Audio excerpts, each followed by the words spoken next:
টেকেরহাট নাবিক কল্যাণ সমিতির উদ্যোগে ঈদ পুনর্মিলনী ও সম্মাননা অনুষ্ঠান অনুষ্ঠিত হয়েছে। শনিবার ২১শে মার্চ পবিত্র কোরআন তেলাওয়াতের মধ্য দিয়ে অনুষ্ঠান শুরু করেছেন হাফেজ হাবিবুর রহমান। আলোচনা সভায় টেকেরহাট নাবিক কল্যাণ সমিতির সভাপতি শাহ আলম মাস্টারের সভাপতিত্বে সাধারণ সম্পাদক মোহাম্মদ হানিফের সঞ্চালনায় অনুষ্ঠানের সূচনা বক্তব্য রাখেন টেকেরহাট নাবিক কল্যাণ সমিতির প্রচার সম্পাদক মোহাম্মদ সাখাওয়াত হোসেন শাকির। আমাদের এলাকার যে সমস্ত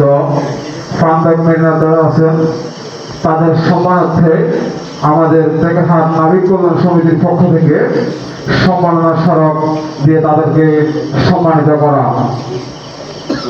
আমাদের সমিতি কোন রাজনৈতিক সংগঠনের সাথে জড়িত নয়। যদি কেউ মনে করেন আমাদের সমিতি কোন রাজনৈতিক সংগঠনের সাথে জড়িত আছে তাহলে সেটা আপনাদের ভুল ধারণা। কারণ আমাদের সমিতি করার মূল উদ্দেশ্য হচ্ছে টেকেরহাটের নাবিকরা মিলেমিশে একসাথে থাকার একটি অঙ্গীকার।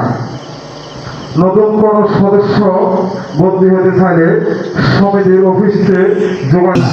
কেউ আপনাদেরকে মন্দ বলবে, বলো সে তাকে মন্দ বলে তাকে আপনি ভাই বোনই সম্বোধন করেন। সে বড় করে চিন্তা করবেন না আমি গালি দিলে কি হবো, লোকটা তো আমার উপরে কোনো চড়া হচ্ছে না, খারাপ কিছু করতেছে না। এর বাইরে কাজেরই সুনাম আছে, আমাদের এলাকার লোকের কাজের অনেক সুনাম, যে চট্টগ্রামের লোকের মিরসরের লোকের এরা কাজে এক্সপার্ট।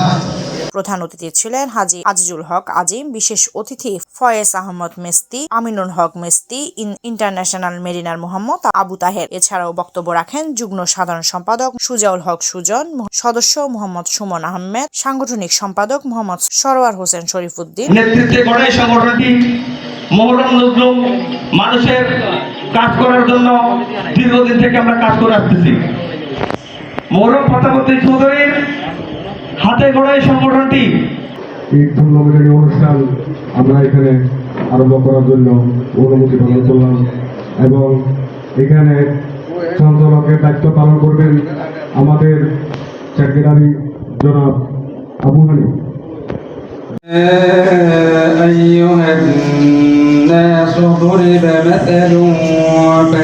আলোচনা সভা শেষে সাবেক ও প্রবীণদের সম্মাননা স্মারক প্রদান করা হয় এবং সব শেষে লাকি কুপনের বিজয়ীদের মাঝে পুরস্কার বিতরণ করা হয়।